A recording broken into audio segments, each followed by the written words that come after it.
Welcome to the bright side of the moon, a journey of magic and wonder, and most of all, beauty.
Chapter 4 Journey to England.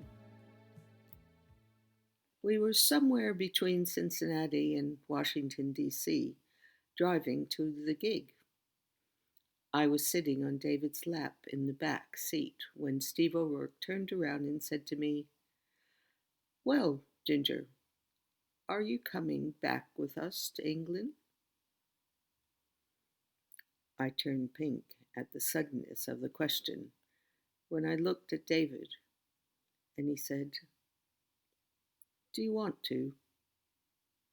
I nodded, "Yes," as I placed my head upon his shoulders. Dreams upon dreams were coming true. Soon I shall see the house across the waters with the white doves. The moment came to live another dream, to live in England. It was really happening.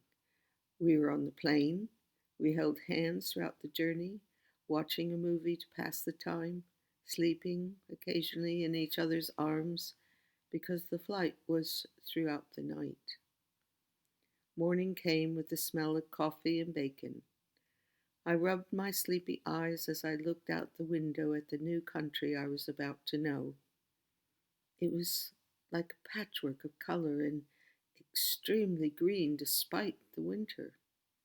Lines of colored houses wound around the edges of the streets below with little chimney stacks and gray smoke. Swimming pools were nowhere in sight. Warwick, a friend of David's, picked us up from Heathrow.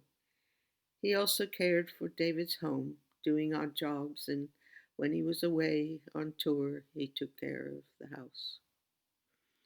I found out later from Warwick that he had expected a different woman. He almost blew it by saying her name. But David had anticipated this, so he quickly introduced me. The story from Warwick was like this: the man needed a maid. Like the song from Neil Young's Harvest. Well, I have to say, love got there first. It seemed as though we had drove throughout the countryside for ages until we finally turned into the drive. David got out and opened the white 5-bar gate. Before me was the house with the white doves that flew into the sky with the sound of the approaching car. As we went down the drive, we passed a large cluster of lilac trees and a mulberry tree with a few outbuildings behind them. David had a small mock Tudor home with stables and barns, a duck called Digby, a city cat called Gretel, which he inherited from Tony Howard, a slightly deaf white cat called Naomi, and a retired Shire horse from Whitbread's called Vim. Vim was really tall, massive, and gentle. I'd never stood next to a shire. I'd only seen them pulling carts loaded with beer barrels on telly. My English adventure had begun. The fridge was the size of an American dishwasher, rather small. I had to stack all the leftovers and shop very cleverly to fit it all in. Unfortunately, there was a cold pantry, which eventually I learned how to use. Warwick and David were little terrors some evenings after I'd gone to bed. They would poke holes into the cling film that I had carefully covered the plates of food in order to reduce the risk of food poisoning. Naughty boys. They were stoned. There was more than just a small fridge that I had to get used to. He had a tea kettle, a Russell Hobbs. Instead of boiling water on the stove, actually, Russell Hobbs are pretty cool. I really love them. And then there was a power strike. The coal miners had gone on strike, and so we had to get used to that. And all the shops had little candles. It was very poetic. Life was different than in America, I have to say. But fortunately, I enjoyed being there. I'd always wished to be there. So here I was going through it. Of course, the dream is a little bit different in reality, and there are things I had to get used to. The snow started to come. David didn't have curtains on the windows to begin with, and lead light windows with no double glazing meant that the wind was howling into the living room. I'm not really complaining, I'm just sharing with you different aspects of a different culture. And of course, their sense of humor is different. They might say they speak English, or we might say that we speak English, but actually it is different. And that took a while to get used to, as well as getting used to understanding their dialect.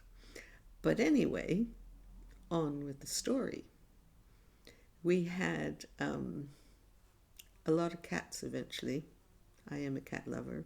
We had up to probably 17 little furry beings running about because I helped a woman that rescued cats.